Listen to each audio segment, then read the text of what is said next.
পাপ যখন বালিগ হয় আল্লাহ তাআলা ব্যবস্থা গ্রহণ করে। মানুষ ভুল করতে পারে, ভুল করে জ্ঞানের অভাবে, কিন্তু যদি মানুষ অপরাধ করে তাহলে জেনে শুনেই অপরাধ করে। যারা মানুষের টাকা লুণ্ঠন করেছে তারা ভুল করে নাই, তারা জেনে শুনে অপরাধ করেছে। যারা মানুষকে খুন করেছে তারা ভুল করে নাই, তারা জেনে শুনে খুন করেছে। যারা গদি ঠিকানার জন্য গুম করেছে তারা ভুল করে নাই, তারা বুঝে। আর জনগণের বুকে ছিল ইমানের বল, আর ছিল দেশপ্রেম। এই দেশপ্রেম আর ইমানের বল দিয়েই তারা আগ্নেয়াস্ত্রকে মোকাবেলা করেছে। এর নামই গণপ্রতিরোধ, এর নামই গণবিপ্লব, এরই পরিণতি হচ্ছে গণ অভ্যুত্থান। আপনারা জানেন, ক্ষমতা থেকে বিদায় নেওয়ার মাত্র 4 দিন আগে শান্তিকামী মানুষের প্রিয় ঠিকানা যে সংগঠনটা চেষ্টা করে সুখে দুঃখে মানুষের পাশে থাকার, সেই জামাত ইসলামীকে, ইসলামী ছাত্র শিবিরকে তারা অন্যায়ভাবে নিষিদ্ধ ঘোষণা করেছে। তারা এই কাজটা করেছিল যে এই আন্দোলন যেন অন্যদিকে তার দৃষ্টি ঘুরায় ব্যর্থ হয়ে যায়। আমরা বুঝার কারণেই তাদেরকে খেলতে দেই নাই। আল্লাহর মেহেরবানি, জনগণ ঠিকই তাদের সাথে খেলেছে এবং জনগণ এখানে বিজয় লাভ করেছে। আগামীতেও আমাদেরকে এইভাবে জনগণের অক্ষ, সুদৃঢ় অক্ষকে মজবুত রেখে আমরা যদি সামনের দিকে আগাতে পারি, ইনশাআল্লাহ এই জনগণ মুক্তি পাবে। তাদের প্রতি তারা যেন বিষয়গুলোকে দরদ এবং দায়িত্ববোধের সাথে তারা দেখেন এবং দায়িত্ব পালন করেন। যদি তারা দরদ এবং দায়িত্ববোধের সাথে দায়িত্ব পালন করেন, 18 কোটি মানুষ তাদেরকে সহযোগিতা করবে ইনশাআল্লাহ। কারণ এই দেশ আমাদের সকলের। আমি আরেকটি কথা আপনাদেরকে খুব স্পষ্টভাবে বলতে চাই, এখানে ধর্মের ভেদাভেদের ভিত্তিতে কোনো ধরনের বিদ্বেষ, ধর্ম যার যার, কিন্তু দেশটা তো সবার, অধিকার সবার। এখানে যেই জন্মগ্রহণ করেছে তার অধিকারের দিক থেকে সে সমান অধিকার পাওয়ার দাবিদার।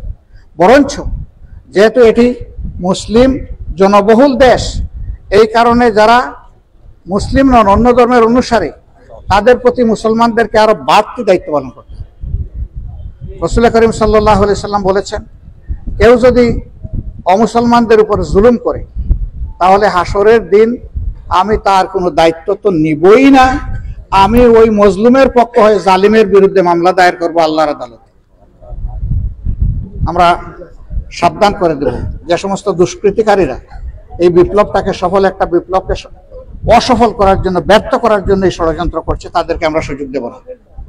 এই জন্য জামাত ইসলামী তার সংগঠনকে সারা দেশে অনুরোধ করেছে যে আপনারা পাড়ায় পাড়ায় যেখানে অন্যান্য ধর্মের লোকদের ধর্মীয় স্থাপনা আছে, অথবা কারো বাড়ি যদি মনে করেন তারা যদি কোনো সহযোগিতা চায় যে অরক্ষিত কোনো গুন্ডা বদমাইশ তাদের কোনো ক্ষতি করবে, তাদের পাশে লাঠি হাতে দাঁড়াই আপনারা পাহারাদারের ভূমিকা পালন করবেন। এবং আলহামদুলিল্লাহ সারা দেশে সেই দায়িত্বই এই কয়েকদিন ধরে আমাদের সহকর্মীরা পালন করে আসছে। আমরা ইতিমধ্যে হেল্পলাইন চালু করার কথা সব জায়গায় বলেছি যে ইমার্জেন্সি হেল্পলাইন চালু করুন, যেই সাহায্য চায় সর্বোচ্চ সামর্থ্য অনুযায়ী তার পাশে চলে যান। আজকে আমরা যে ভাইদেরকে এখানে দেখতে এসেছি আর যে পরিবারগুলোকে সহানুভূতি জানাতে এসেছি, যারা বিদায় নিয়েছেন, আমরা তো আগেই আল্লাহর দরবারে দোয়া করেছি আল্লাহ যেন তাদেরকে শহীদ হিসাবে কবুল করুন। যারা শহীদ হয়েছে তারা বড় সৌভাগ্যবান, আর এই শহীদ পরিবারের সদস্যরাও সৌভাগ্যবান। আল্লাহ যদি তাদেরকে শহীদ হিসাবে কবুল করে নেন, তাহলে ময়দানে হাসরে ওই শহীদ তার পরিবারের 70 জন লোকের জন্য আল্লাহর দরবারে জান্নাতের সুপারিশ করতে পারবে, যাদের জন্য জাহান্নাম লাজিম হয়ে গিয়েছে। আল্লাহু আকবার। সে বলবে, হে মাবুদ, তুমি আমাকে একটা আমানত দিয়েছিলে, আমার একটা জীবন, আমি দায়িত্ব পালন করতে গিয়ে এই জীবনটা আমি দিয়ে এসেছি, আর তুমি আমাকে মায়া করে শহীদ হিসাবে কবুল করেছো। আমার আরজ এই মানুষগুলাকে তুমি ক্ষমা করে দাও। আল্লাহ তার আরজ কবুল করবেন এবং তাদেরকে ক্ষমা করে দিবেন। নিশ্চিত যাদের জাহান্নামে যাওয়ার কথা ছিল, তাদের এই শহীদের কারণে, তার সুপারিশের কারণে তাদের জন্য জান্নাত নিশ্চিত হয়ে যাবে। কাজে আপনি মা আপনার সন্তান হয়তো হারিয়েছেন, কিন্তু আলহামদুলিল্লাহ আপনি 18 কোটি মানুষকে আপনার পাশে পেয়ে গেছেন। এদের জন্য এখন সবাই মানুষ দেশে বিদেশে যে যেখানে থাকুক, বুক খুলে আল্লাহর দরবারে দোয়া। আমরা আল্লাহর দরবারে দোয়া করি আল্লাহ যেন আপনাদের সিনার উপরে মাবুদের কুদরতের প্রশান্তির হাত বুলাই দেন। আল্লাহ যেন আপনাদেরকে সবরে জামিল আতা করুন। আর আবারও আল্লাহর দরবারে আরজ, যে সমস্ত ভাইয়েরা আহত হয়েছে সমস্ত বাংলাদেশ, তাদের সকলকে আল্লাহ তাআলা সুস্থ করে দিন এবং তাদের দ্বারা এই জাতির বড় খেদমতের জন্য আল্লাহ তাদেরকে কবুল করুন। আমরা চেষ্টা করছি ঘুরে ঘুরে সকল শহীদ পরিবারে পৌঁছাবার, আর একটাই বার্তা দেওয়ার যে এবার যারা শাহাদাত বরণ করেছে, এবার যারা আহত হয়েছে, তারা জাতীয় বীর। জনগণ বলছে এটি দ্বিতীয় স্বাধীনতা যুদ্ধ। আমি যখন এই তরুণ যুবকদেরকে আহত অবস্থায় শয্যা পাশে গিয়ে তারাই জিজ্ঞেস করলাম, তুমি যে জন্য যুদ্ধ করেছিলে তুমি কি সেটা পেয়েছো? বলে যে হ্যাঁ পেয়েছি। কি পেয়েছো? বলে স্বাধীনতা পেয়েছি। আল্লাহু আকবার। তাইলে মানুষকে তারা স্বাধীনতা এনে দিয়েছে, এই জন্য তারা আমাদের জাতীয় বীর, বীরের মর্যাদায়। এখন সে শহীদ হোক অথবা বেঁচে থাকুক, উভয়াবস্থায় সে বীর। আমরা তাদেরকে অভিনন্দন জানাই, আমরা তাদের জন্য দোয়া করি। এই যুব সমাজের অন্তরে আল্লাহ যেন দিনের নূর আর দেশ প্রেমের তীব্র নিয়ামত তাদেরকে দান এবং তারা যেন কখনো কোনো অন্যায় পোশাকের কাছে মাথা নত না করে। এবার তারা মাথা নত করে নাই বলেই আল্লাহ তাআলা তাদের প্রতিপক্ষের মাথা নত করে ছেড়েছেন। এখান থেকে তারা যদি শিক্ষা নেন তাদের জন্য ভালো, আমাদের সকলের জন্য, দেশবাসীর জন্য ভালো। ভবিষ্যতে যারা আল্লাহর ইচ্ছায় ক্ষমতায় আসবেন তারা যেন অগ্রিম এখান থেকে শিক্ষা নিয়ে রাখেন। জনগণ একসময় যাদেরকে ফুলের মালা দিয়ে কথাবার্তা শুনে বরণ করে, জনগণ বিগড়ে গেলে অন্য মালা দিয়ে তখন বিদায় করে। আমরা কারোর জন্য এটা প্রত্যাশা করি না। আমরা চাই ফুলের মালা দিয়ে যাদেরকে জনগণ বরণ করবে তারা যেন ফুলের মালার সেই মর্যাদা দিয়ে থাকেন। আল্লাহ আমাদের দেশকে হেফাজত করুন, আল্লাহ আমাদেরকে সাহায্য করুন, আল্লাহ আমাদেরকে ইনসাফ ভিত্তিক একটা সমাজ দান করুন। সর্বোপরি আল্লাহ তাআলা তার বিধানের ভিত্তিতে চালানোর মতো একটা দেশ আমাদেরকে উপহার দিন। সুবহানাকাল্লাহুম্মা ওয়া বিহামদিকা আশহাদু আল্লা ইলাহা ইল্লা আনতা আস্তাগফিরুকা ওয়া আতুবু ইলাইক। আসসালামু আলাইকুম ওয়া রাহমাতুল্লাহি ওয়া বারাকাতুহু।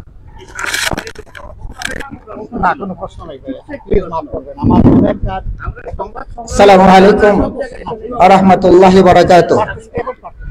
সম্মানিত এলাকাবাসী, সিলেট উত্তর জেলা সদর উপজেলার এই এলাকায় এসেছেন আমাদের সম্মানিত আমির জামাত সহ সিলেট বিভাগ অঞ্চলের এবং মহানগরী দায়িত্বশীল ছাত্র নেতৃবৃন্দ অনেকে এসেছেন, সকলকে মোবারকবাদ। আমি এখন আহ্বান জানাবো আমাদের এলাকার বীর শহীদ মুশতাক আহমদের আম্মা একটু কষ্ট করে সামনে চলে আসেন, একজনের সামনে নিয়ে আসেন। আমার এই শহীদের মাকে আমরা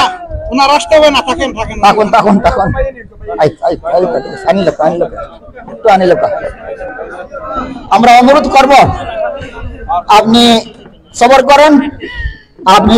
করেন, আমির জামাত আপনাদেরকে যে দেখার জন্য এসেছেন, আমির জামাতের পক্ষ থেকে আপনারা তার দোয়া গ্রহণ করুন, আমাদের জন্য তার জন্য দোয়া করবেন। আমরা যেন দেশ এবং জাতির এবং এই বীরদের যেন এই পরিবারের খোঁজ খবর রাখতে পারি, অভিভাবক হিসাবে যেন আমরা দাঁড়াতে পারি। কেমন আছেন?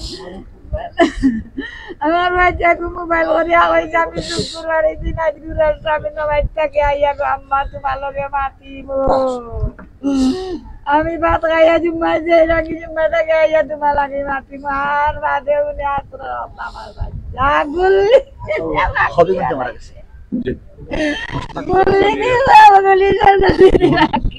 কারেন্টের কাম করতে হবে, মারা গেছে। আল্লাহ আপনার সান্ত্বনা দেখ, দোয়া করি সান্ত্বনা দেখ। আল্লাহ আল্লাহ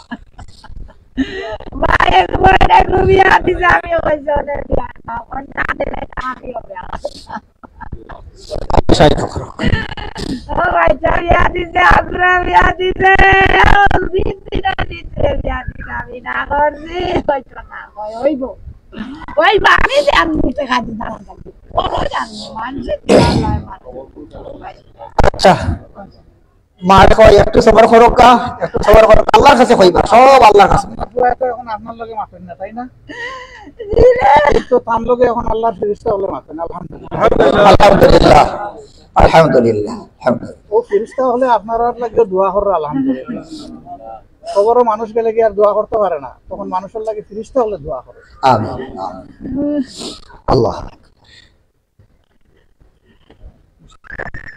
আমাদের জামাতের পক্ষ থেকে সামান্য হাদিয়া আছে, আপনার সামান্য হাদিয়া আপনারা খরচ করবা, পরিবারের কাজে লাগাইবা। আল্লাহ আমাদের সাহায্য করুক, আমরা দোয়া করি। আমরা আরো যাইমু ইনশাআল্লাহ। আপনার লাগে, আপনার পরিবারের লাগে, আপনার ছেলের লাগে আমরা দোয়া করি। এরপরে আমরা ওয়াসিম আহমদ, বীর শহীদ ওয়াসিম আহমদের আব্বারে ডাকি। কনর মিয়া সব আপনি তো সীমানিল কন বলা আছেন, সবর করোকা সবর করোকা সবর করোকা সবর করো সবর করোকা দরকা তানে দরকা আপনার কেটা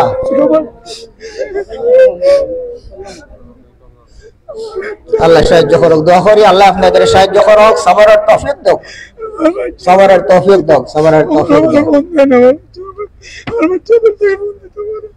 আর ফোন দিত না, শহীদ হিসাবে কবুল করো আল্লাহ, শহীদ হিসাবে কবুল করো। এই দোয়া করি যখন তোমারে কবুল করার লাগে যাইও, আমার লাগে আইও। আল্লাহ ডাকে আনিছেন, জি আল্লাহ ডাকে আনিছেন। সামান্য একটা হাদিয়া। আমির জামাতের পক্ষ থেকে সামান্য হাদিয়া, এটা গ্রহণ করে পরিবারের কাজে লাগাইবা। আল্লাহ আপনাদের সবর হওয়ার তৌফিক দাও। তার আম্মারেও সালাম দিবা। মা মারা গেছেন, আচ্ছা ঠিক আছে, পরিবারের বোন আলহামদুলিল্লাহ, তারা আমার সালাম দিবা। শুকরিয়া, আলহামদুলিল্লাহ।